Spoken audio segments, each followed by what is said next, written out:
Si here from Si Moto Photo. Welcome back to the channel, and if you're new, welcome. I hope I earn your subscription today. So today I'm going to take out the Scrambler 1200 XE.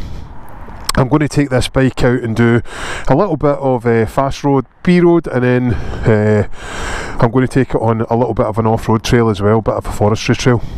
So stay tuned and come with me for the ride, and I hope you enjoy. So without further ado, let's jump on the Scrambler XE and let's just take it for a ride. Now I want to put a big shout out to the guys at West Coast Triumph here in Glasgow for letting me use the bike. Now, full disclosure, I work in the shop, so what that means is I've got access to all of the Triumph bikes, and thankfully the management team at West Coast Triumph have sort of gave me carte blanche to be as honest as I possibly can be with the reviews. And one of the things that, or the reason I started the channel was to try and do some Triumph reviews, so that you guys have got you know, a point of reference if you want to figure out how any of these bikes ride and you know what they're like. So stick your comments down in the comment section if you've got any bikes in particular you'd like me to review. But back to the Scrambler 1200 XE. This bike is a bike I've been wanting to do a review on for quite a while actually. It's a parallel twin engine that's in this bike, and it's a real joy to ride. It's totally different. It's a really cool looking bike, and with the XE spec on it, it's got a nice rugged look to it as well. It's got a really kind of it's got a really rugged feel about it. So I'm not going to bore you to death with all the specs and things like that. I'll leave that for you to, you know, have a look on the website and grab all the detail of the bike that you can. But what I'm going to do is I'm going to give you an impression of what it's like to ride, how it feels and how capable it is.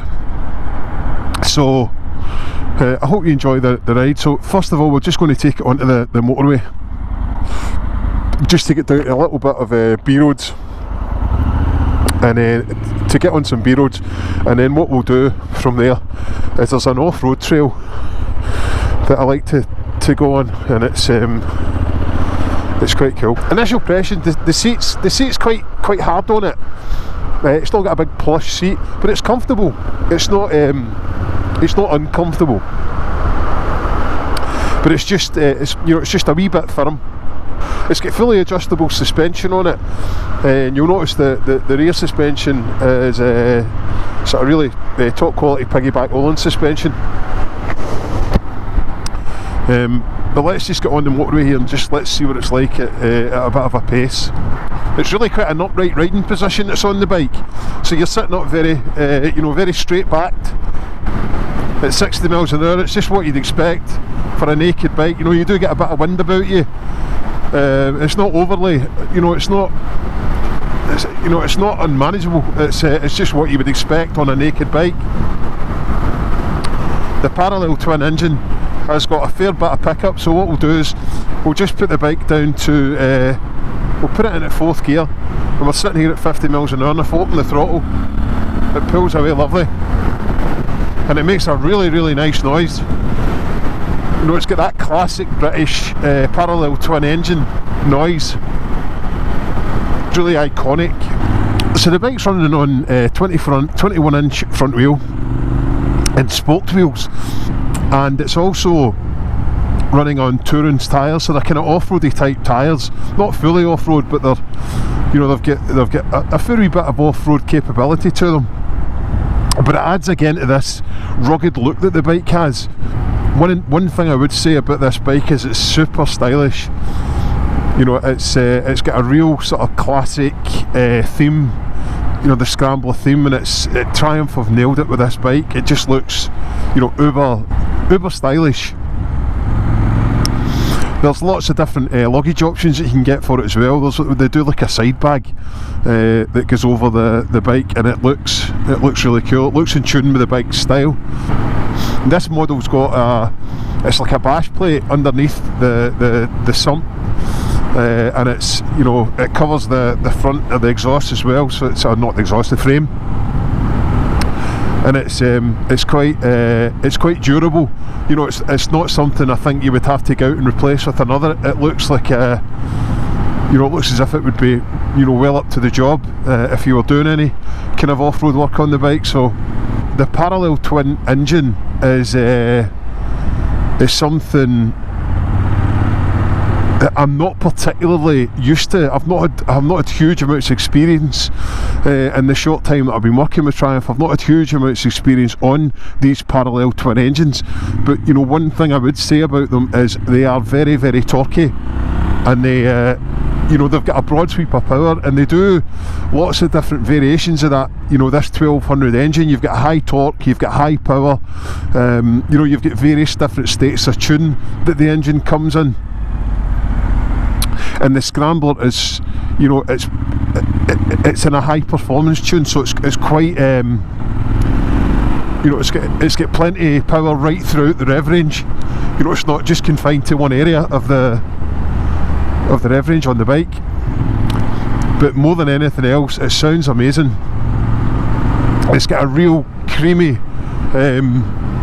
punchy, thumping sound. It's a real treat to ride, actually. It's handling these roads quite well. It's, you know, although the tyres are a bit knobbly and it's got a 21-inch wheel, you know, one of my concerns was, you know, how's it going to ride on the road? But it actually rides really nice, really comfortable. And although I said this seat's quite firm, I think it's not uncomfortable. I think, you know, when you've got a kind of firmer seat, it's nicer to sit on for a long time. When a seat's too soft, it can give you a numb bum quite quickly. And the waist of this bike is super narrow, so you know, I feel as if you don't have to open your legs very wide at all to sit on it. So it's, you know, it's a very narrow and compact bike overall. It's got a few different riding modes. So you've got road, which it's in now. You've got sport. You've got off-road. You've got off-road pro. You've got rider, and you've got rain. So there's a number of modes there, and you can actually switch the modes on the fly. So you can change it into a different mode whilst the bike's moving. You just select the mode and pull your clutch in, and close the throttle, and that shoots switches the mode over for you.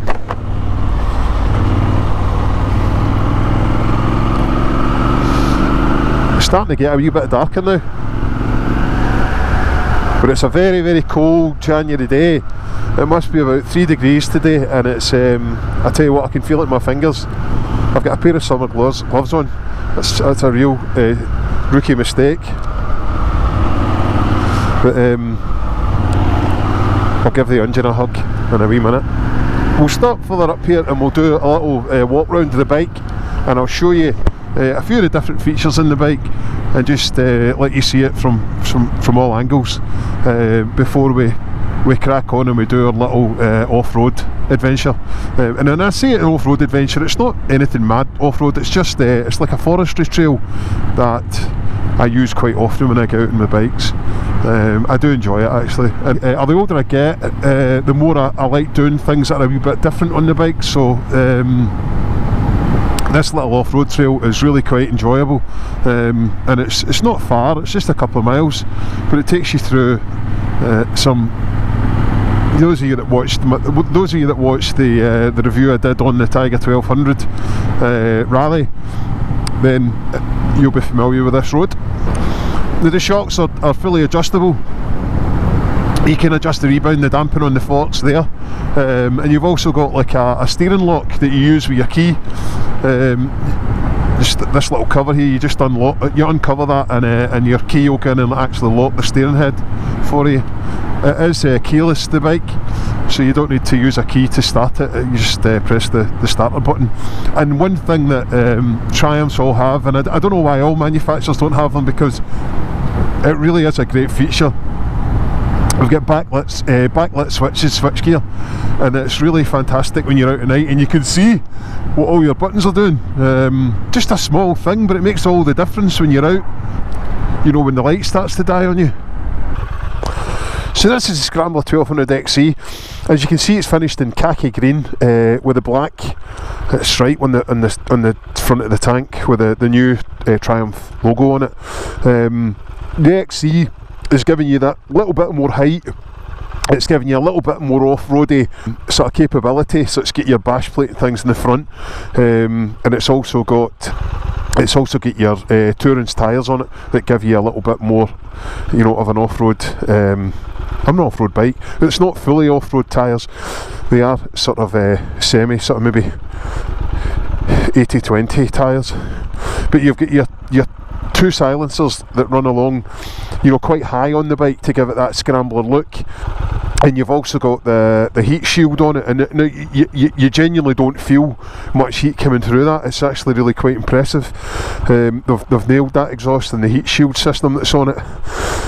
The bike is chain drive. It's got Brembo, again, Stippler's typical Triumph build quality, putting the highest quality stuff on the bikes, and it's got these rubber inserts on the pegs as well, but you can take these rubbers out when you're doing some off-road stuff, and it just gives the pegs more bite into the sole of your boot.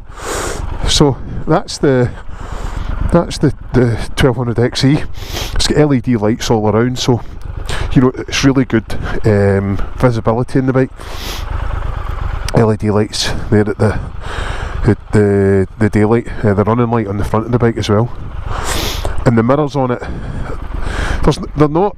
I thought with a twin they'd be quite vibey, but they're actually not very vibey. You can see, you know, everything that's going on behind you, and you know that although they're not that big, they are quite useful.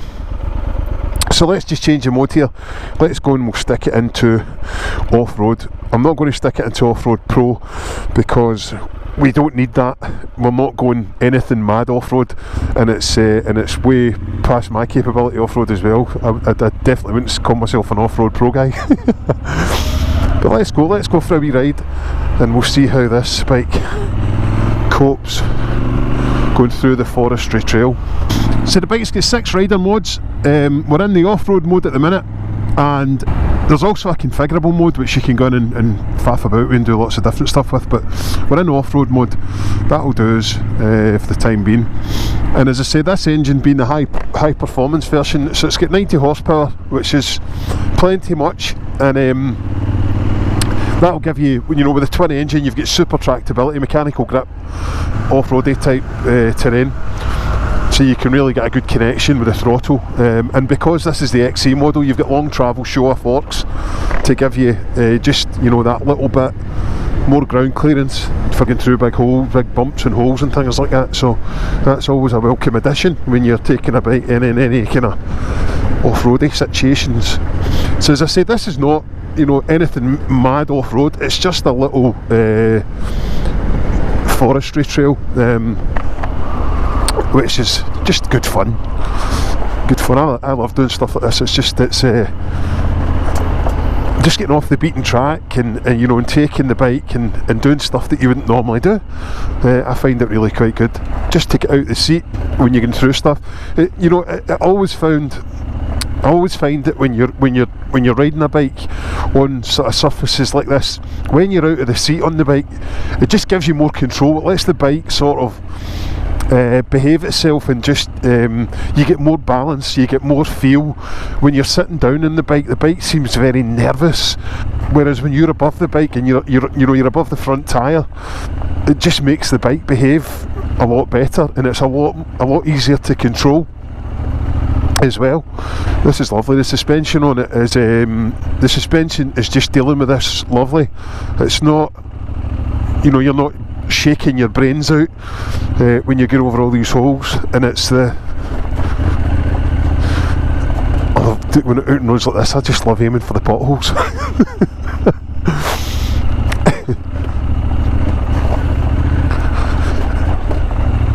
Yeah, the engine's got loads. You can feel loads of mechanical grip with the back wheel.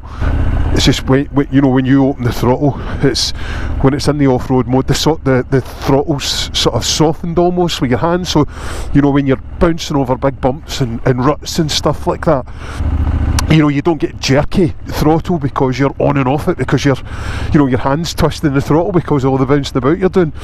It's minimal. You really need to twist the throttle, if that makes sense, to get it to go, which is good in an off-road setting. You just want it all sort of dumbed down a wee bit.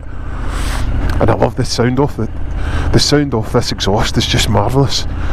Now, I'm sorry if I'm losing the light in the cameras, because I know that these GoPros are not particularly great when the light goes, but this definitely is a great all-rounder, the Scrambler. Not only does it look cool, and it's got bundles of street cred, you know, and you could park it up anywhere you park up, you're going to get people asking you all about it. You know, that's a fantastic, what age is that? And, you know, you tell them it's a new bike, it's like, what, really? Because of the, you know, the classic sort of styling of it. But it's great to know that the bike can do so much more than just, you know, jumping about your local cafes. Just eating this stuff up, man. Really just eating it up. It's, you know, as I say, I know it's not, you know, any major off-road, but it's still, you know, these types of things are, you know, when you've got a bike like this, you should go and try different, you know, different wee routes. Look on the map for unused roads or disused roads, old forestry trails, things like that. It's just good fun. And there's a bell to Galloway cows making an appearance again.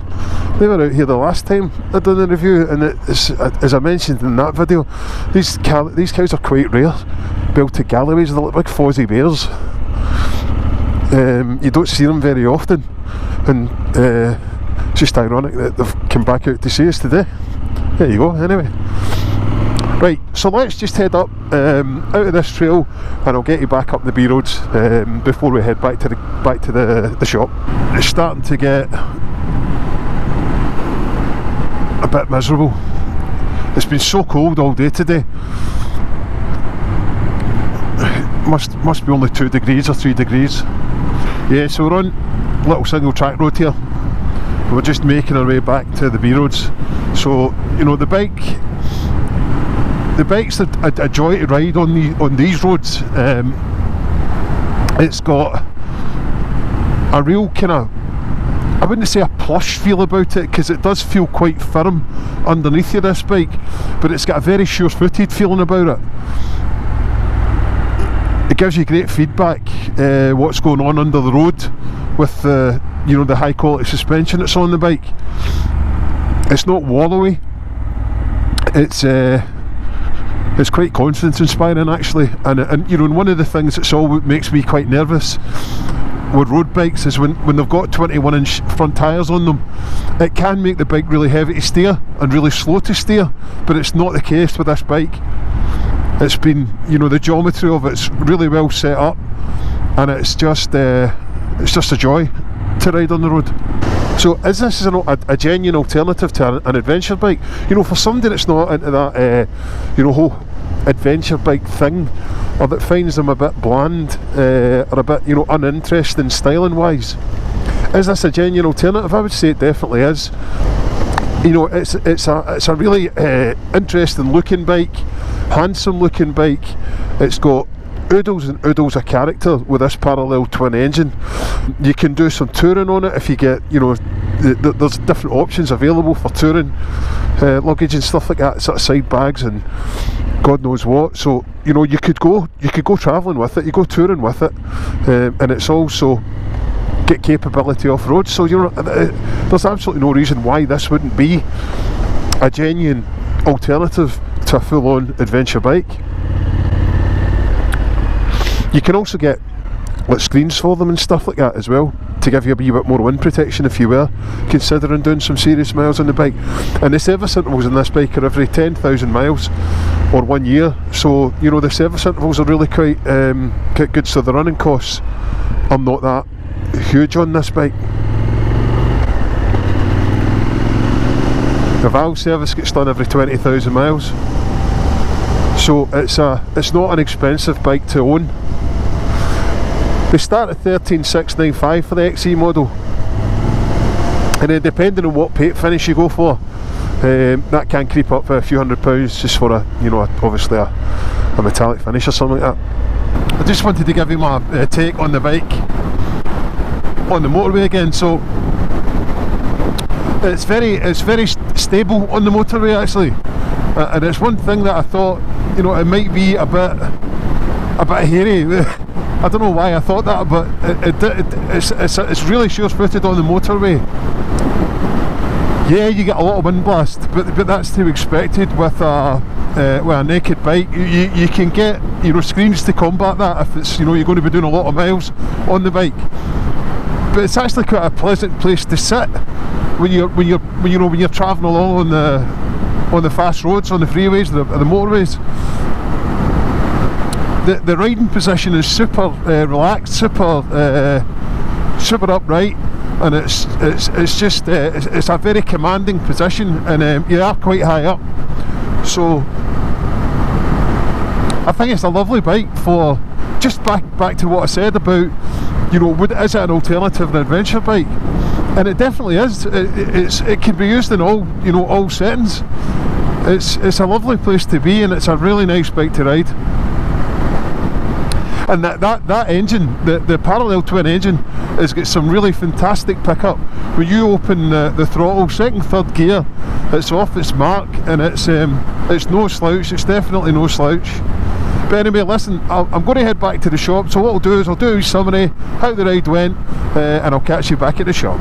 So that's heading back to the shop, and I don't know if you can see the backlit buttons now, because it's getting quite, we're losing the light now, but it just shows you these back buttons here, they're all lit up, and it's just great at night time to be able to see where all your buttons are. And I know that you know over time you'll get used to where your buttons are on the bike, but I just like it, and I think it's something that all manufacturers should be doing nowadays. It's a great wee added feature.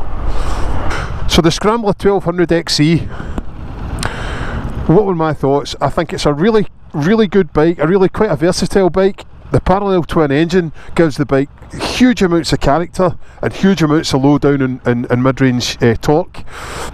The styling of this bike really sets it apart from anything else. It just looks so cool. That colour scheme, I really like that khaki green colour scheme. It's such a pleasant bike to sit on, and it's a really nice place to be when you're riding it. I think for me, if someone is, you know, liking to do all sorts of different stuff on their bike, but they just don't want to get involved in that whole adventure bike scene, I genuinely think this is a real contender, and you should have a look at it, because I think you'd be super impressed if you took it out and had a ride it yourself. But listen, thanks again for tuning into the channel. Thanks to the guys at West Coast Triumph in Glasgow for letting me use the bikes. And if you want to see some more reviews, let me know what bikes you'd like to see me review. Stick it in the comment section if you don't mind. And if you could give me a like and a thumbs up and a subscribe, I would hugely appreciate it. But thanks for tuning in again, and I'll see you in the next review.